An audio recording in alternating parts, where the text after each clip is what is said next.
Hello and welcome back to the Analyst by Vajiram and Ravi, dated 10th September 2024.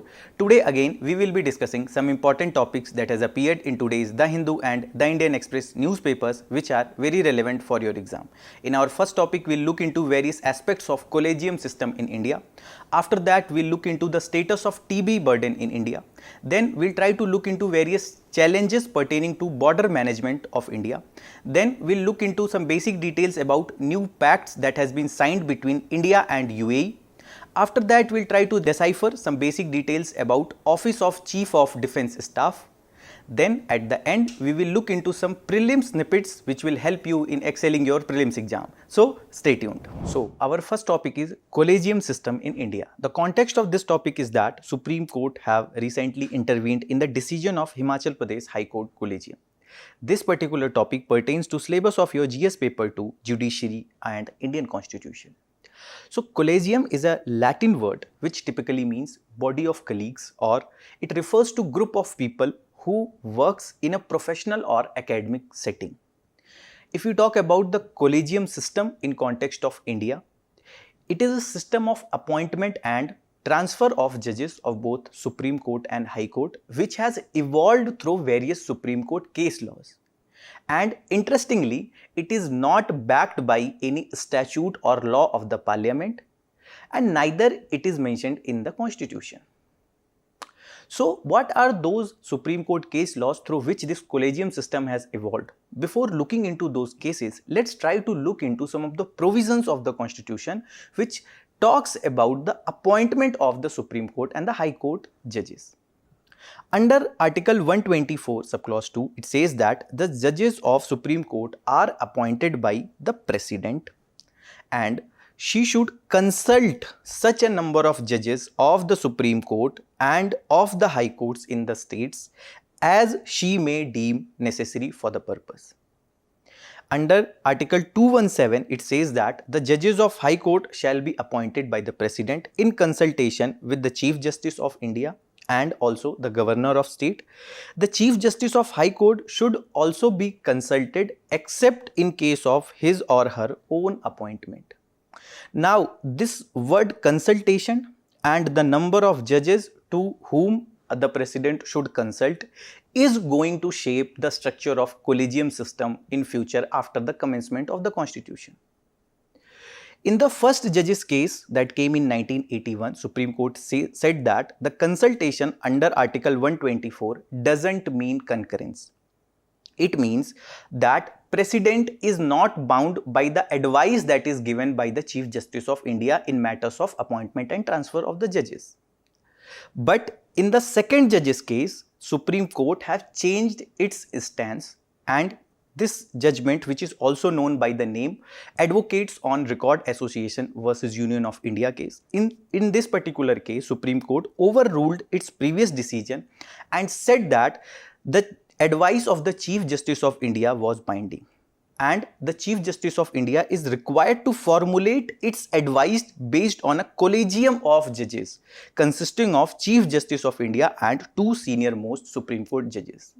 And this second judge's case was heard by a 9-judge constitutional bench. And this led to a proper formulation of the Collegium system in India, which is going to shape the appointment and transfer process of the judges in future, and with the minor changes, this system is being followed till now.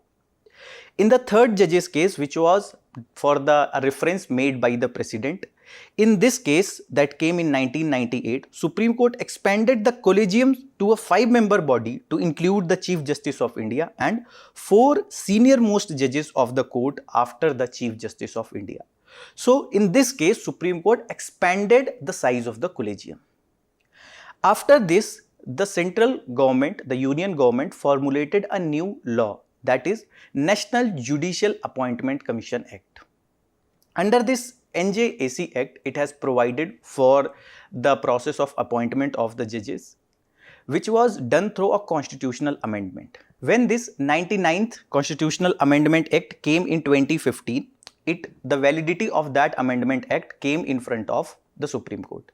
And in the 4th judge's case 2015, Supreme Court struck down the NJAC Act and restored the original or the previous Collegium system. Supreme Court says that this NJAC is an undue influence or interference of executive in the matters of appointment process of the judges of Supreme Court and the High Court.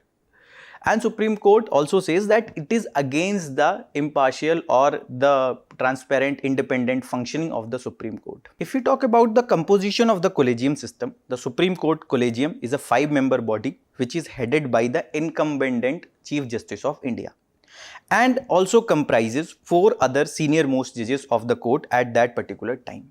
A High Court Collegium is also led by the incumbent Chief Justice of that particular High Court and 2 other senior most judges of that court. By its very nature, the composition of Collegium keeps changing.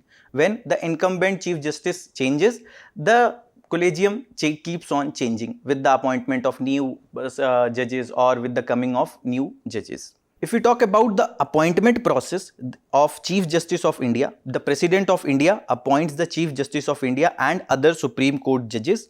The outgoing Chief Justice of India recommends his successor, that who will take the position. If we talk about the Supreme Court judges, the proposal to appoint the Supreme Court judges is initiated by the Chief Justice of India, and Chief Justice of India consults the rest of the Collegium members. That who are the part of the Collegium members, the Chief Justice of India should consult with them about the opinion on the appointment of new Supreme Court judges. Also, if we talk about the order of the recommendation, the Supreme Court Collegium first recommend the names of the person who shall be appointed at the Supreme Court judges, and then they give those recommendations to the Law Minister, Union Law Minister, and Union Law Minister forwards it to the Prime Minister, who advises the President to appoint those members as Supreme Court judges. Now, why this Prime Minister advises the President? Because under Article 74 itself, the President is going to function on the aid and advice of the Council of Ministers headed by the Prime Minister of India, and that is why Prime Minister advises the President to appoint these persons as the Supreme Court judges. If we talk about the appointment of Chief Justice of High Court, the Chief Justice of High Court is appointed as per the policy of having Chief Justices from outside the respective states. Proposal is initiated by the outgoing Chief Justice of High Court concerned in consultation with 2 senior most colleagues. If we talk about order of recommendation here, the High Court Collegium recommends the name to the Chief Minister, who advises the Governor, and then Governor sends the proposal to the Union Law Minister. The name recommended for the appointment by a High Court Collegium reach the government only after the approval by the Chief Justice of India and the Supreme Court Collegium. If we talk about the High Court judges, they are recommended by Collegium, comprises of CJI and 2 senior most judges, and the proposal, however, is initiated by the Chief Justice of that particular High Court, concerned in consultation with 2 senior most judges of that particular High Court. The recommendation is sent to the Chief Minister, who then advises the Governor to send the proposal to Union Law Minister. If we talk about arguments in favor of Collegium system, the proponents of the Collegium system says, the experts who give arguments in the favor of Collegium system says that it ensures the independence of judiciary. Also, it helps in fulfilling the ideals of Article 50, which is provided under the Directive Principles of State Policy, that calls for separation of executive from the judiciary. Also, it ensures the regulation of the doctrine of separation of power between the legislature, executive and the judiciary, because here the appointment process is completely independent, and there is no influence at all of the executive in the appointment process. Also, it ensures the independence and allows the judges to perform their duty without any fear or without any interference and influence. Next is insulation from political interference. Some of the experts believe that if executive will be involved in the appointment process, this might create a political interference where the judgments or the orders that will be passed by the courts that might be influenced by the politics in place.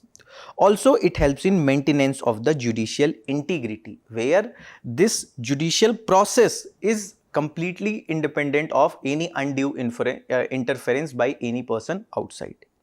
But if we talk about the issues with the system is non-transparent.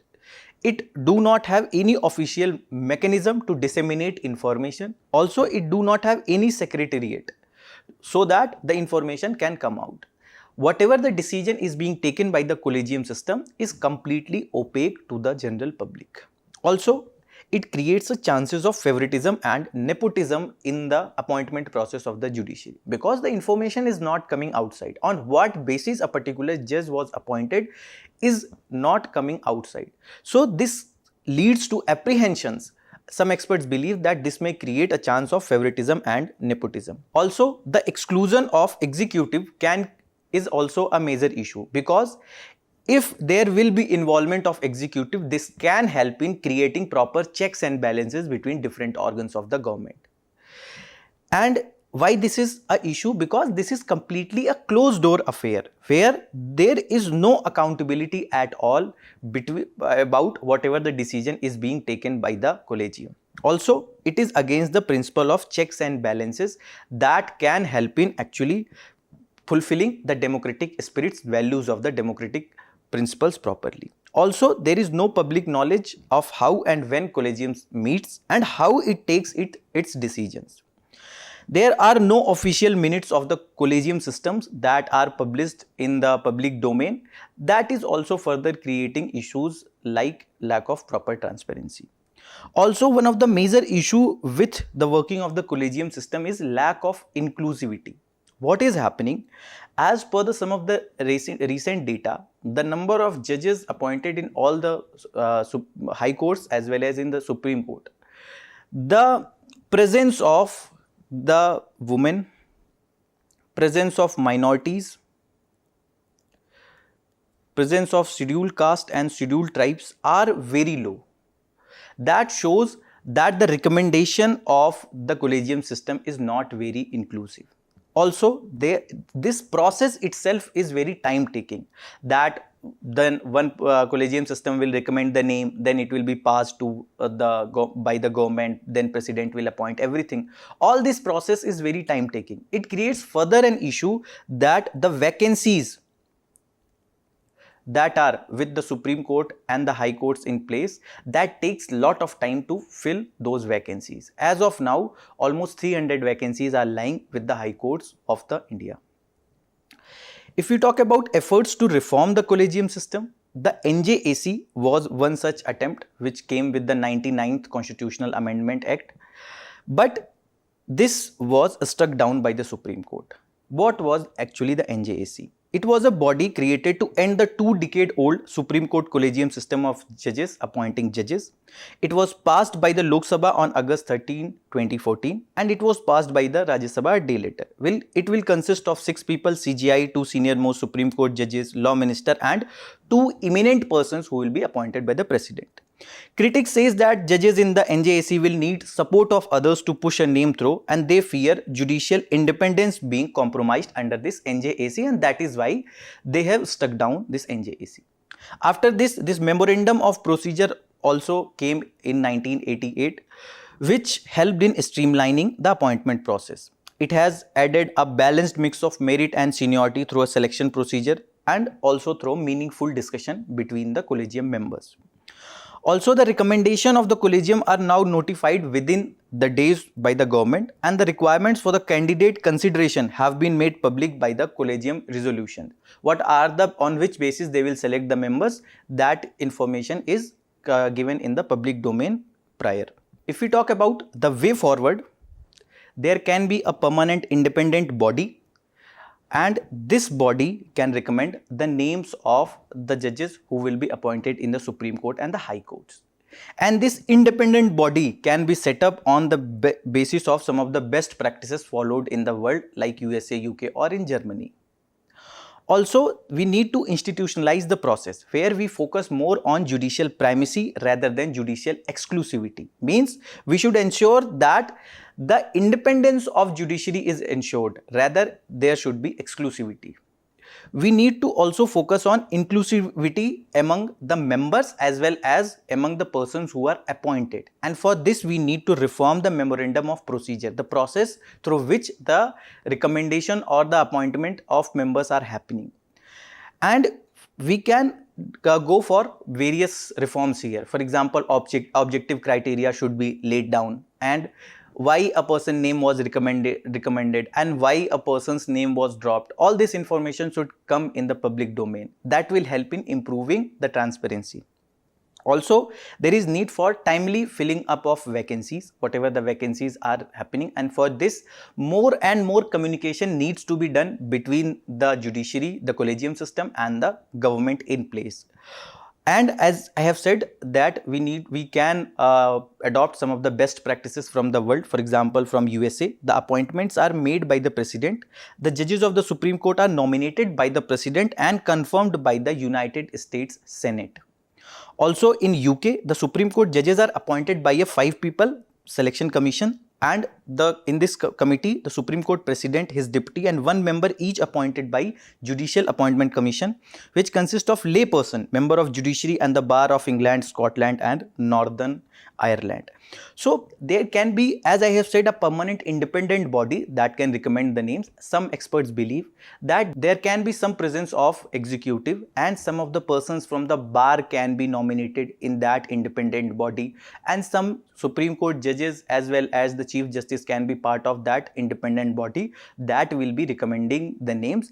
It will help in improving the transparency, as well as also it will ensure the independence, as well as it will fasten the process of the filling up of the judicial vacancies. A prelims previous year question that was asked in 2019 related to this particular topic. Consider the following statement. 44th Amendment to the Constitution of India introduced an article placing the election of Prime Minister beyond judicial review. This is incorrect. This was done through 39th Constitutional Amendment. Then the second option says that Supreme Court of India struck down 99th Amendment to the Constitution of India as being violative of independence of judiciary. This second option is correct. 2 only was the B, or 2 only is the right answer here.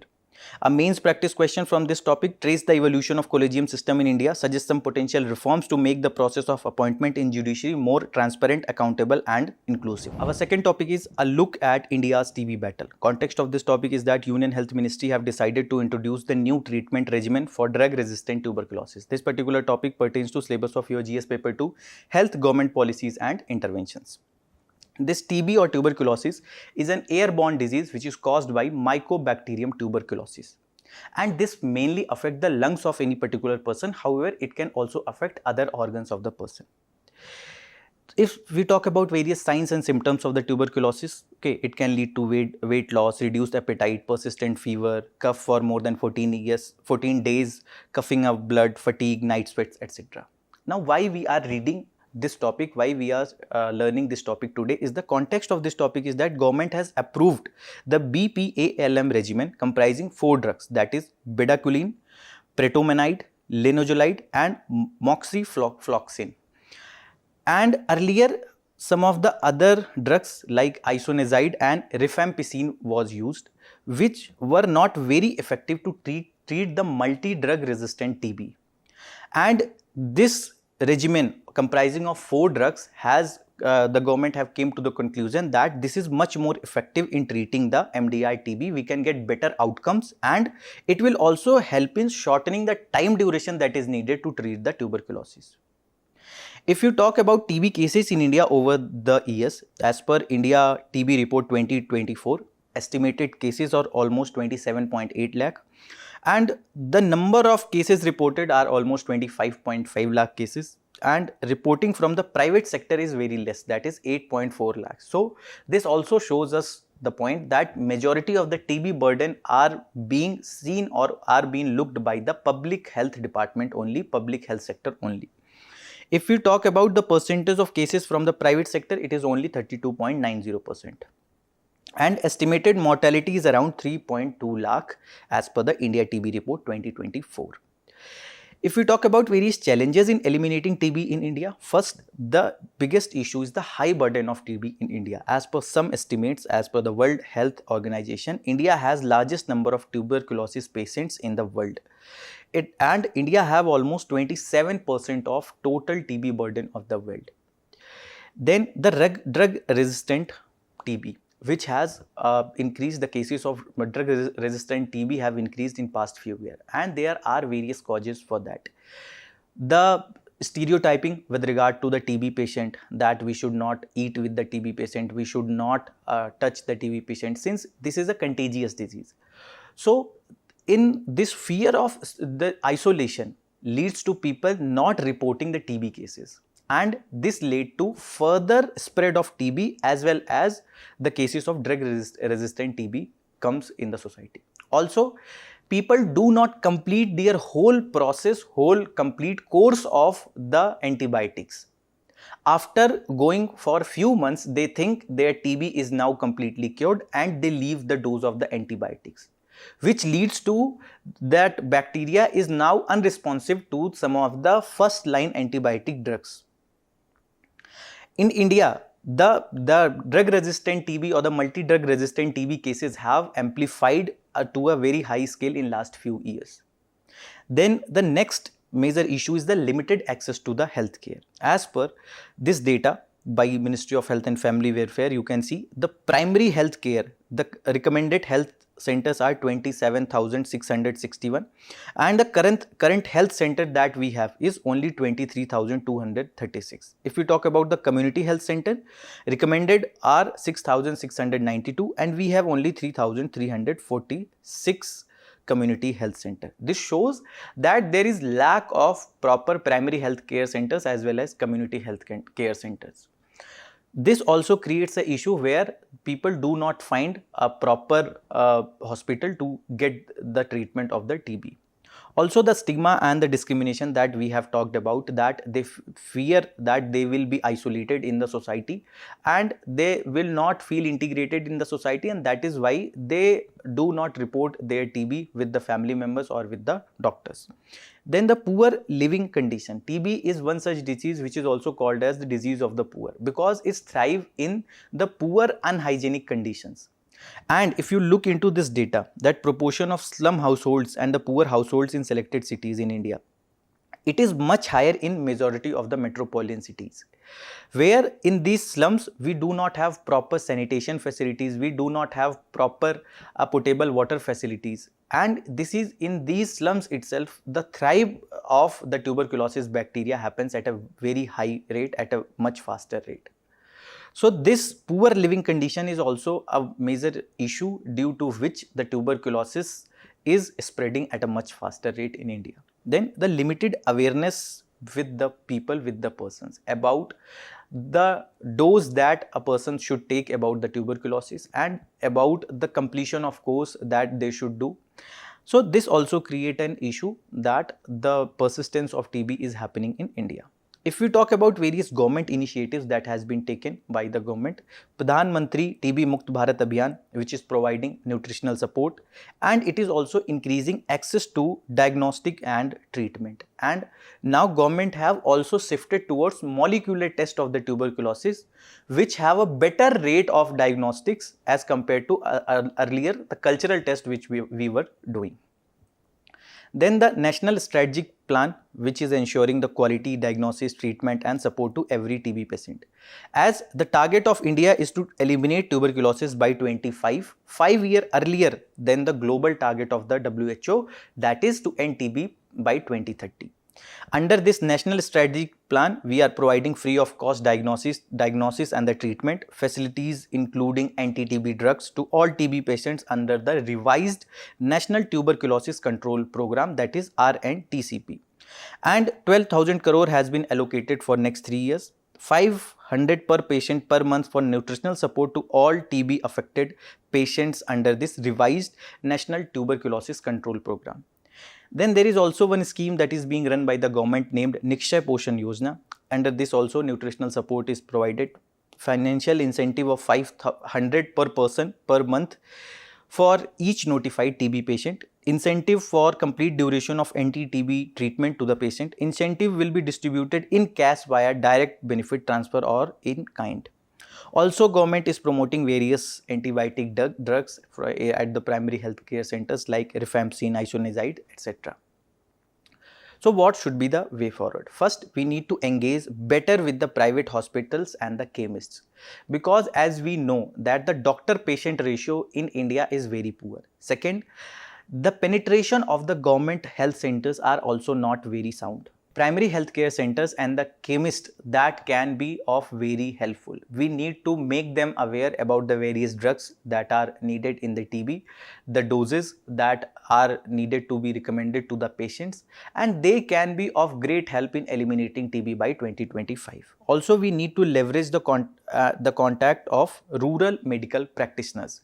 The rural medical practitioners who do not have a proper degree, but they are treating most of the patients in the rural areas. So they need to be also provided proper training. Also, they can be given some of the diploma so that they can recommend some of the antibiotics that are needed to treat the TB patients. Also, there is need for effective implementation of ongoing programs, because there is lack of proper enforcement of these programs. These programs are being run properly, but there is no proper enforcement of these programs, and for this we need proper oversight mechanism to ensure that these programs are being enforced properly. Also, there is need for investment in research and development, where new diagnostic tools and more effective treatments are happening.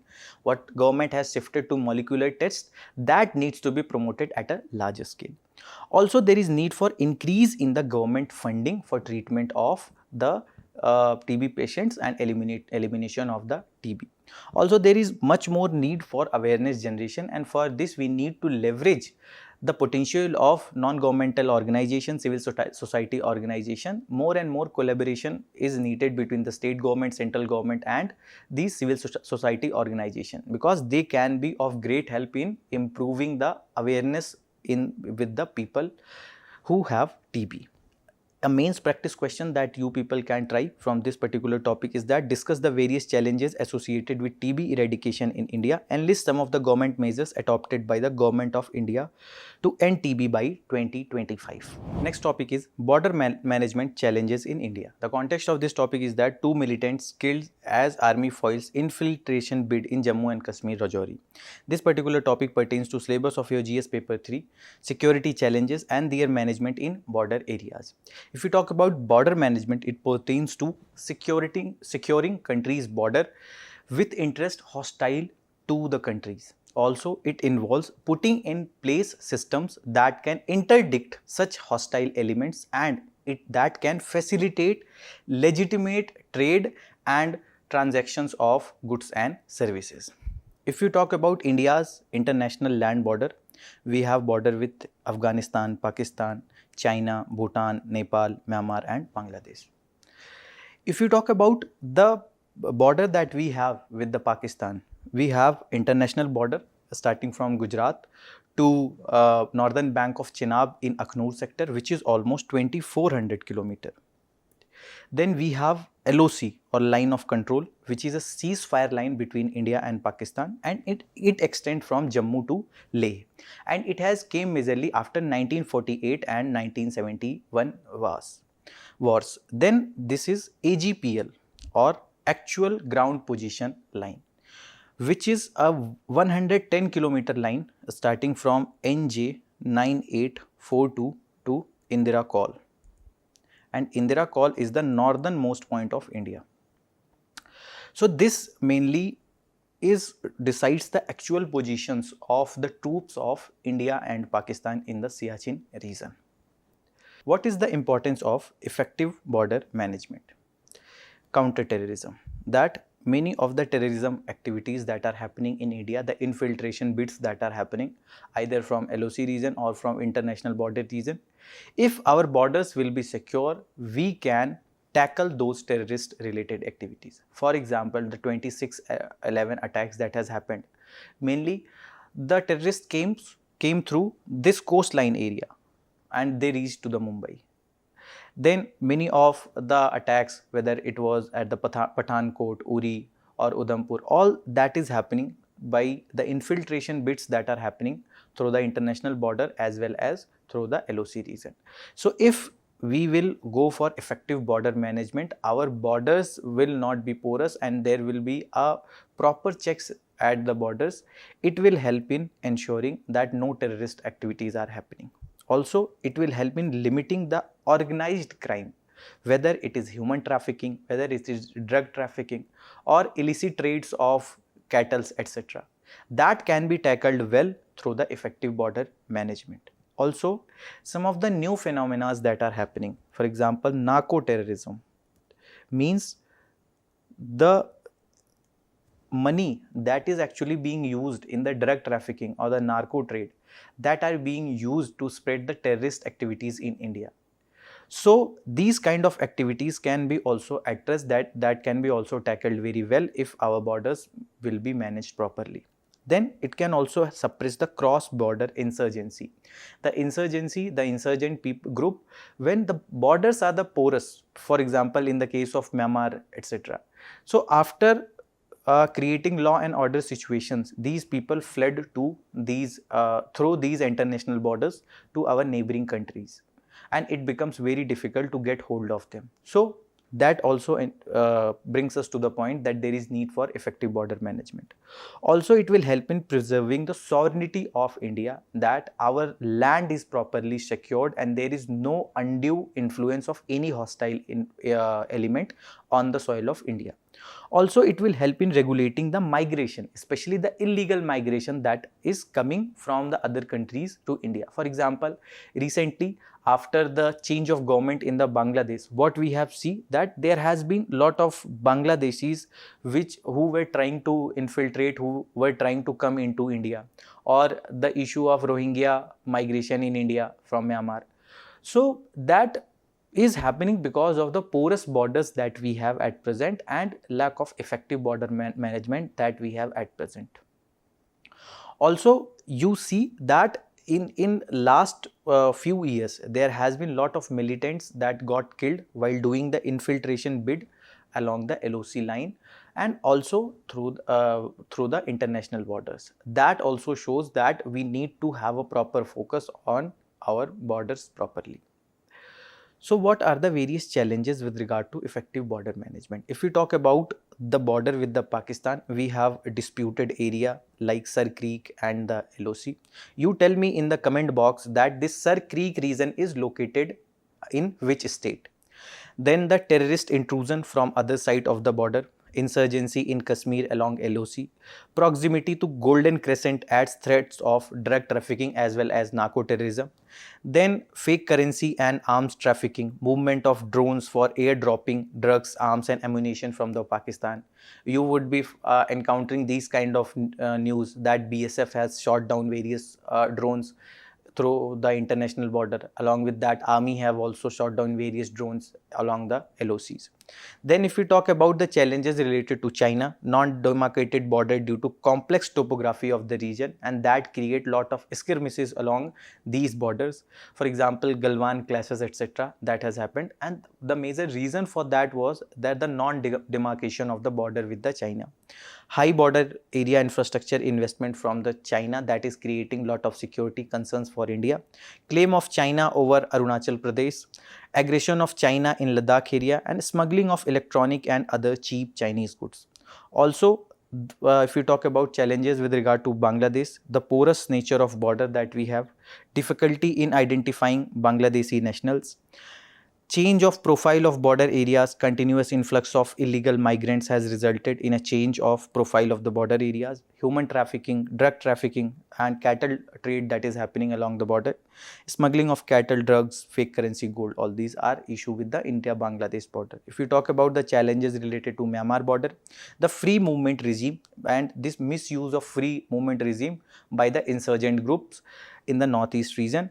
Then proximity of Golden Triangle creates the challenge of drug trafficking, porous border with weak infrastructure along the border areas, hardship in border patrolling due to difficult terrain and dense forest, illegal migration due to Rohingya crisis. If we talk about the challenges related to Nepal border, the misuse of open border by local criminal gangs and external state actors, China, Pakistan for destabilizing India, smuggling of arms and ammunition, illegal migration of economic reasons, and various territorial disputes which are lying unresolved, like reasons of Kalapani and Sasta.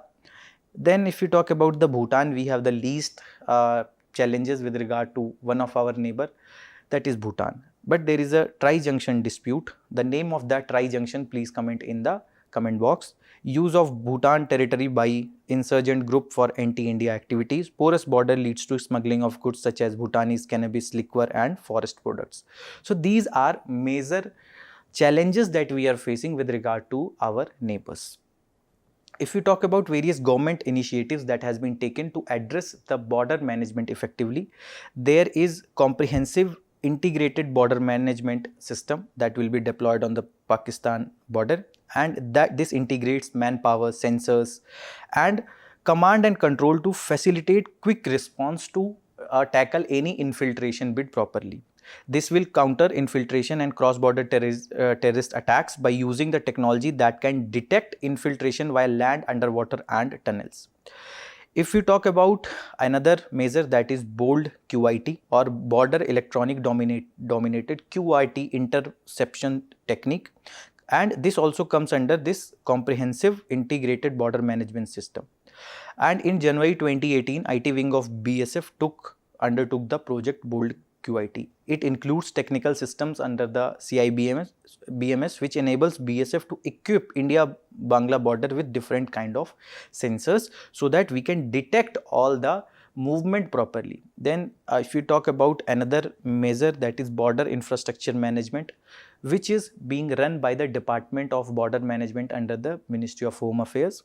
This scheme will help in creation of infrastructure such as construction of border fences, border floodlights, technological solution, border roads and border outpost and company operating bases. Then if we talk about some of the social measures, and for that there was a scheme for the development of the villages along the border areas, that is Vibrant Village program. Under this, border villages with sparse population, limited connectivity and infra will be covered under this new Vibrant Village program. Activities will include in construction of infrastructure, housing, tourist center, road connectivity and support for their livelihood generation. Additional funding for these activities will be provided by the Government of India.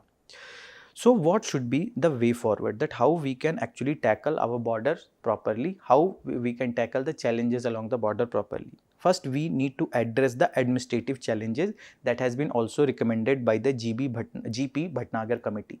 As of now, there is some administrative confusion with regard to the management by the Ministry of Home Affairs and Ministry of Defence. That needs to be clarified very clearly, that there should be a proper role allocation for different ministries as well as different security forces. Also, we need to address the infrastructure bottlenecks, that we need to focus on developing proper infrastructure along our borders so that we can tackle the infiltration bid as well as rising hegemony of the China properly. Also, there is need for technological integration. For this, we can develop much better biometric identification, non-invasive inspection. Also, we need to promote the enhanced surveillance, camera and intrusion detectors. Then here we can take help from more and more cameras and the intrusion detectors. Also, as of now, due to lack of proper funding, whatever the government measures like comprehensive integrated border management system, that is CIBMS, this couldn't be implemented throughout the border. That needs to be done at a priority. Also, there is need for cross border collaboration between the different security agencies of our neighboring countries. We need to share information properly at a regular interval of time so that all the movement of the people as well as illegal activities can be tackled properly. Also, we need to promote the border area development with the schemes like Vibrant Village programs throughout our borders much more comprehensively. Also, there is need for interministerial collaboration, which has been also recommended by the Madhukar Gupta committee, so that the resources can be utilized well as more and more information sharing can happen, and this will also help in utilizing the resources properly.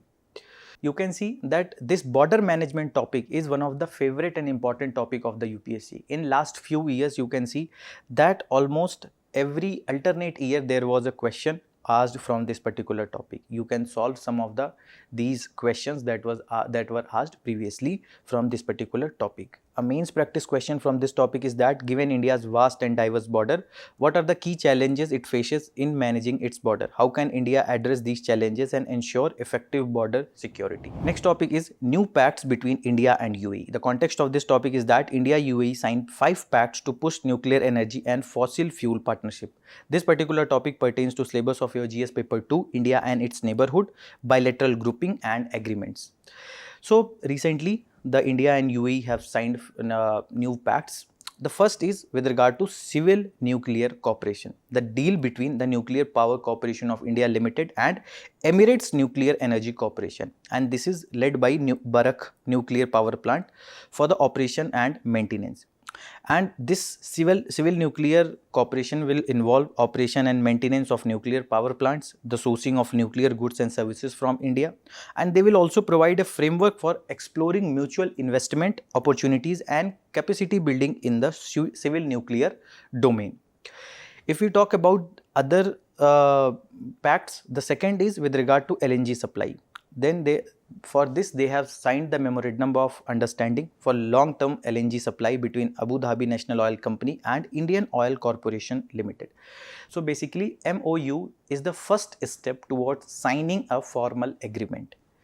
The third agreement between the Abu Dhabi National Oil Company and the Indian Strategic Petroleum Reserve Limited. It provides additional opportunity for crude storage in India and the renewal of their storage and management agreement and mutually acceptable terms and conditions. The fourth agreement involves Urja Bharat and ADNOC for production concession agreement for Abu Dhabi onshore block 1, and the fifth is about that was signed between Government of Gujarat and Abu Dhabi Developmental Holding Company for food park developments in India. Next topic is Chief of Defence Staff. The context of this topic is that Chief of Defence Staff General Anil Chauhan has released a joint doctrine for amphibious operations at the Chiefs of Staff Committee meeting in New Delhi. This particular topic pertains to syllabus of your GS paper 3, Defence, various security forces and agencies and their mandate. If we talk about the basics, this Office of Chief of Defence Staff was created in 2019 on the recommendation of Committee of Defence Experts headed by Lieutenant General D.B. Setkar.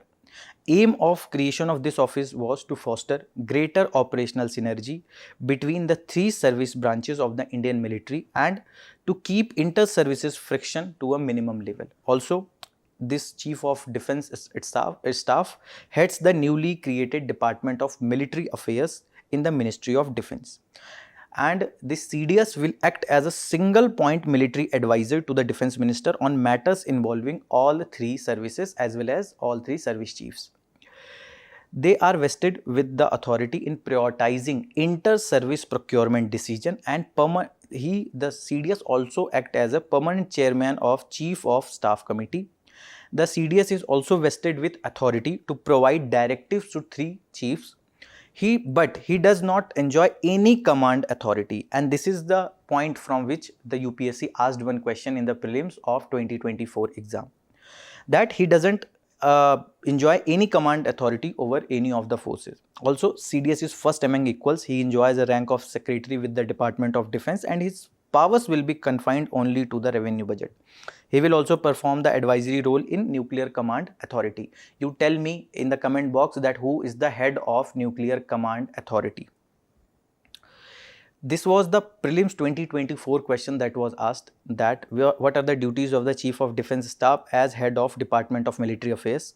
He is the permanent chairman of Chief of Staff Committee. He exercises military command over 3 services chiefs, and he acts as the principal military advisor to the Defence Minister on all 3 service matters. I have given you content for this particular question. Please comment your answers in the comment box. Next, we will move to Prelims Snippets. In this, our first topic is anticipatory bail. So basically, bail is a French word, and it has came from a French verb named bailer, means to give or to deliver. The CRPC empowers magistrate to grant bail for a bailable offence as a matter of right, whereas in a non-bailable offence, magistrate would determine if the accused is fit to be released on the bail. Non-bailable offence are mainly the cognizable offence, where the police officer can arrest a person without a warrant. For example, cases of murder, rape, these are cognizable offences. Now, this anticipatory bail was earlier given under Section 438 of CRPC, but now it has been defined under Section 482 of Bharatiya Nagarik Suraksha Samhita. If we talk about other types of bail, there is one regular bail where a court can order release of person in the custody on suspicion of committing an offence, and the anticipatory bail that we have talked, that this can be sought under Section 438 of CRPC, which has now become Section 482 under BNSS. Under this, any individual who anticipate being charged with a non-bailable offence can ask for anticipatory bail from the court. Then interim bail, where a temporary form of bail granted during the pendency of an application or for anticipatory or regular bail. Then there is a case of default bail. If the accused can demonstrate that the required 60 or 90 days have passed since their arrest without any charge sheet or complaint being filed, then he can get the default bail. Then there is a medical bail provision also, which is granted to individual based solely on the medical grounds of any disease or any issue with the health. Then next topic is GST Council, which is provided under Article 279A of the Constitution. GST Council consists of chairperson, who is the Union Finance Minister. Then other members from the center, and the Minister of State for the Finance is member under the GST Council. The vice chairperson of the GST Council is one of the state finance ministers, and other members are state finance ministers from various state and 2 union territories. If you talk about the voting strength, center have 1/3 vote in the council and states have 2/3 weight in council, and taking in aggregate votes of all the states and UTs in who are the member of GST Council, and decision need at least 3/4 of voting support or 75% of voting support for passing any provision in the GST Council. So our next topic is defamation, which is communication of false statement that harms the reputation of any person or group of person or any business. And earlier it was covered under Section 499 of IPC, and now it is Section 356 of BNS. It can be categorized into 2 types: civil defamation, that can be libel through writing or slander, spoken word, and is based on tort law, that is law imposing the civil liability, and it is punishable with the financial compensation, and damages are computed based on the probabilities. In criminal cases, defamation must be proven beyond reasonable doubt. Section 499 of IPC says about criminal defamation that whoever by words or by signs or by visible representation marks or publishes any imputation concerning any person intending to harm the reputation of such person is said to be defaming that person. And criminal defamation can attract a jail term up to 2 years with or without fine under Section 500 of IPC. Next is district agro-met offices. IMD or Indian Meteorological Department is planning to revive district agro-meteorological units under the Gramin Krishi Mausam Seva scheme. And the main aim of these district agro-met offices or district agro-met units was to provide farmers at block level free of cost weather advisory services. And this was launched mainly in 2015. And this was launched under this Gramin Krishi Mausam Seva to provide crop and location specific detailed advisory to the farmers, aiding them in day-to-day decision making. And it was majorly using the weather data that was provided by the IMD, like rainfall, temperature and wind speeds, to prepare agricultural advisories related to sowing and harvesting, use of fertilizer and pesticide, irrigation, etc. for a particular crop in that particular region. That was all from today's Analyst. Thank you very much. All the very best. Keep studying.